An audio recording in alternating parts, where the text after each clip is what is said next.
আদর্শের বাইরে গিয়ে ভিন্ন ইস্যুর মাধ্যমে জামাতের প্রত্যাবর্তন। ইকোনমিস্ট। জামাত ইসলামী আদর্শের বাইরে গিয়ে বিভিন্ন ইস্যুর মাধ্যমে রাজনীতিতে নিজেদের প্রত্যাবর্তন ঘটিয়েছে।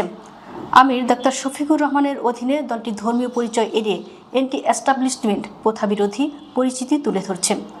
জামাতকে ইতিহাসের দায়ভারও মেটাতে হচ্ছে। 1971 সালে স্বাধীনতা যুদ্ধে তারা পাকিস্তানের পক্ষ নিয়েছিল।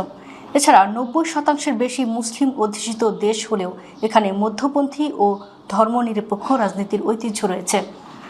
জামাতের অতীত, বর্তমান ও ভবিষ্যৎ নিয়ে এক প্রতিবেদনে এমনটাই বলেছে প্রভাবশালী ব্রিটিশ সংবাদ মাধ্যম ইকোনমিস্ট। গত বৃহস্পতিবার অনলাইনে প্রতিবেদনটি প্রকাশ করে তারা। এরপর শনিবার পত্রিকাটির ছাপা সংস্করণেও এটি প্রকাশ করা হয়েছে।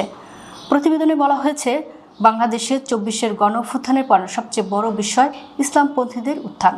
ছাত্র জনতার আন্দোলনে শেখ হাসিনা ক্ষমতাচ্যুত হন। আওয়ামী লীগের সময় জামাতে ইসলামীকে নিষিদ্ধ করা হয়েছিল, কিন্তু গত মাসের নির্বাচনে জামাত প্রায় 1/3 ভোট পেয়ে দেশের প্রধান বিরোধী দল হয়ে ইতিহাস গড়বে এমনটা খুব কম মানুষই আশা করেছিলেন। বাংলাদেশের জন্মলগ্ন থেকে ধারাবাহিকভাবে ক্ষমতায় রয়েছে বিএনপি ও আওয়ামী লীগ। এর বিপরীতে জামাত পরিবর্তন, দুর্নীতিবিরোধী এবং সুশাসনের পক্ষে দল হিসেবে নিজেকে জাহির করছে। জামাতের সবচেয়ে চতুর পদক্ষেপ ছিল ক্যাম্পাসের রাজনীতিতে। গত বছর দলটির ছাত্র সংগঠন সব বড় বিশ্ববিদ্যালয়ের ছাত্র সংসদ নির্বাচনে জয়লাভ করে। ক্যাম্পাসে কোরআনের প্রচার করার চেয়ে তাদের কর্মীরা পাঠচক্র পরিচালনা, জনকল্যাণমূলক গোষ্ঠী গঠন, হলের ফ্যান নষ্ট ঠিক করা এবং সম্প্রতি ঢাকা বিশ্ববিদ্যালয়ে হিজাব শোভাযাত্রার আয়োজন করেছিল। জামাত গণঅভ্যুত্থানের মধ্য দিয়ে উঠে আসা ছাত্র নেতাদের দল এনসিপির সঙ্গে নির্বাচনী জোট গঠন করেছে। এতে নতুন দলের তারকা প্রার্থীরা সরে দাঁড়ান। 6 জন শিক্ষার্থী সংসদ নির্বাচনে জয় পেয়েছেন, তবে জামাতের মাধ্যমে তাদের রাজনৈতিক ভাবমূর্তিত পরিবর্তন আনতে পেরেছেন। অভ্যুত্থানের বিজয়ী পক্ষে নিজেদের স্থান করে নিয়েছেন। ফলে জামাত এখন এমন শক্তিতে পরিণত হয়েছে যাকে উপেক্ষা করা যাচ্ছে না। বিএনপির অর্থমন্ত্রী আমির খসরু মাহমুদ চৌধুরী বলেন, আমি নিশ্চিত নই তাদের দর্শন আসলে কি। তখন তিনি একা নন, অনেকের মনে এই প্রশ্ন রয়েছে। একটি বড় সমস্যা হলো জামাত এখন মধ্যপন্থী ও কট্টরপন্থীদের মধ্যে বিভক্ত। এছাড়া দলটির নেতার আচরণও অনিশ্চিত।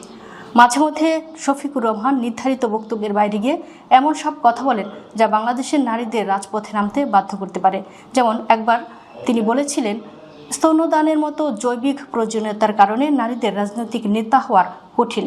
বাস্তবে কয়েক দশক নারী প্রধানমন্ত্রীরা দেশ চালিয়েছেন। জামাত আগামী নির্বাচনে জেতার স্বপ্ন দেখছে। ক্ষমতায় গেলে কি করবে এমন প্রশ্নে শফিকুর রহমান গতানুগতিক মধ্য ডানপন্থী মতাদর্শের কথা বলেন। ব্যবসায়ীদের চাহিদা অনুযায়ী শিক্ষা ব্যবস্থা গড়ে তোলা এবং দুর্নীতিবাজ বা দলকানা আমলাদের দমন করা।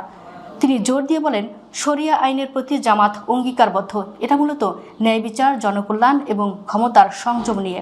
এ ধরনের নীতি অস্পষ্ট, এর বিরোধিতা করাও কঠিন, আর সম্ভবত এটাই তাদের মূল উদ্দেশ্য। জামাত আসলে কেমন বাংলাদেশ গড়বে তা সম্ভবত কেবল সৃষ্টিকর্তাই জানেন।